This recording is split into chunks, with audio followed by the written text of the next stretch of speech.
And so you have this offset to this dragging deflation that's being caused by the depreciation of assets which exist.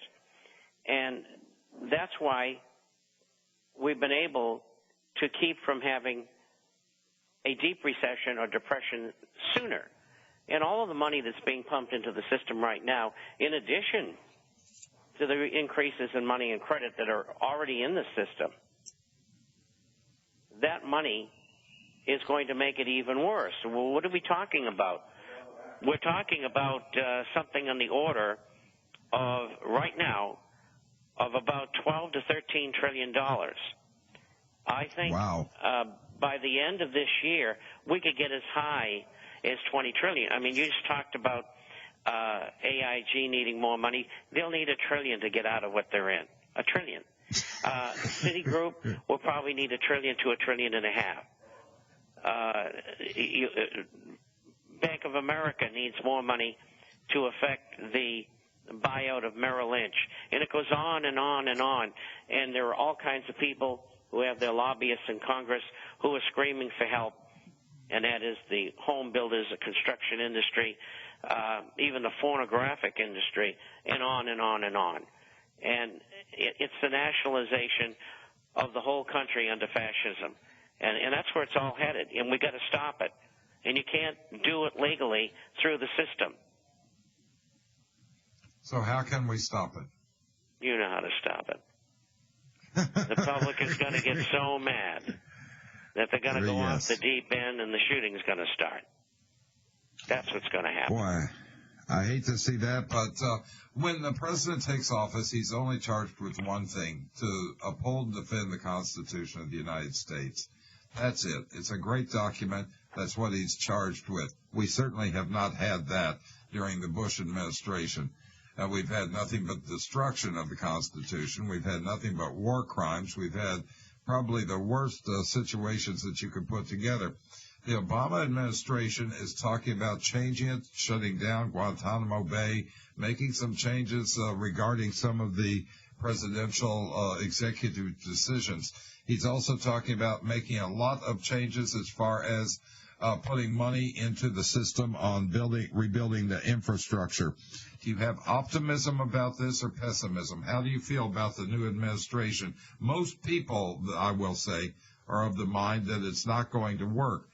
I don't think that he has any other choice. I think he's doing the only thing that he logically can do. But is this old style that won't work today? What are your thoughts on that? If you were Mr. Obama, what would you tell him what to do? What would you suggest for him to do? Well, nobody can suggest anything because he's controlled by the powers behind government. And so he's going to do exactly as he's told. He won't listen to anything we've got to say because he can't. Because if he does, he won't be around very long. And so with that said, there will be no changes of any substance whatsoever. All you've done is you've taken Team B out and put Team A back in again. And you can see by the appointments that it's like Clintonia all over again. So there's not going to be any changes. They all belong to the same groups. They're all friends. And they're going to continue to do what they've been doing in the past. So they shut down Guantanamo. They terminate in the action in Iraq and move out. But they've already started another war in another place.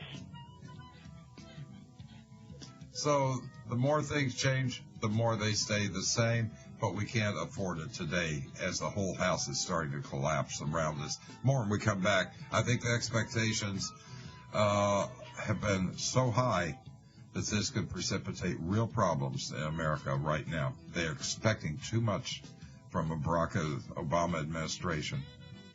More when we get back. Here at the retirement home, we always listen to Erskine Overnight. It's all we got to listen to.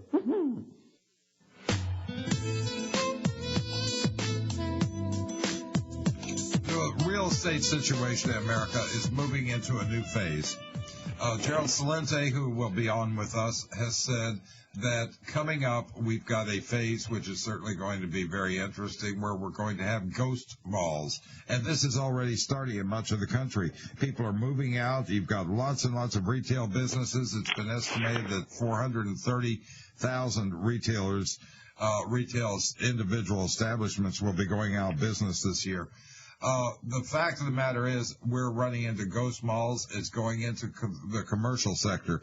The commercial sector on real estate that's being hit right now, and even in London, Mr. Chapman says that the cost of renting or the cost of on a building has gone, the office space has gone from 120 pounds per foot to 85 pounds per foot. Royal Bank of Scotland had to sell $2.3 billion stake in the Bank of China just to cover capital from write-downs. I mean, it's all over the world. When it hits this commercial sector, this is really going to hit the insurance companies, the pension plans. It's going to affect everybody much more severely than the subprime did, isn't it? Yes, it is, because it's a much bigger market. It's worth a lot more money. The problem is worldwide. I got a piece of research in today. They expect that in Los Angeles, rents will drop 30% this year. If that's the case, let me tell you how people buy buildings. They make a down payment, usually cursory, and they borrow the amount that is owed and from the bank, and all they do is pay interest in the assumption that sometime in the future they're going to sell the building for more than they bought it for. And the banks go along with the program because they believe in that as well. Now, that market is essentially frozen. And how they're going to get the amount of money needed to unfreeze that market, I don't know, because we're talking probably $2 or $3 trillion. So, as you say, many institutional investors own part of these buildings all over the world, and they're going to become, and are actually already become, illiquid. And so these are frozen assets. You might carry them on the book. It might say that you're not bankrupt, but on the other hand, are they really worth anything? If you mark them to market, what they're really worth, you broke. And the same thing we just seen with the banks and some of the insurance companies and on Wall Street and those firms. If they had to mark their bonds, many of those mortgage bonds, to the market, they'd be totally out of business. And we've got the Federal Reserve and the Treasury buying that, what we call toxic garbage, for 90 cents or $1, and when it's worth 20 or 30 cents. And the American taxpayer is paying for all this. The other situation that we've got is, as these are going off the books, as a lot of homes are going off the books due to foreclosures, you've got a lot of states and municipalities in real trouble. Ohio borrowed $500 million from the government, and you've got New York, you've got Arizona, you've got California, all in dire troubles. Municipal bonds are certainly not the place to be today, are they? No, they're not. And I've been an advocate of the sale of those from about 2 years ago, before the municipal bond market got virtually frozen. And what happened was they had bond insurers. And because of the trouble that municipal bond issuers got into, the amount of collateralization that these insurers was carrying on these bonds wasn't enough. And so they're on the edge of bankruptcy. And if they go out, what happens is the rating that was given to the bond, because it was insured, which was AAA in most cases, right, is no longer going to be there. And so they might revert to AA or A or B or triple B or whatever, and making it even harder to sell them and giving them less liquidity.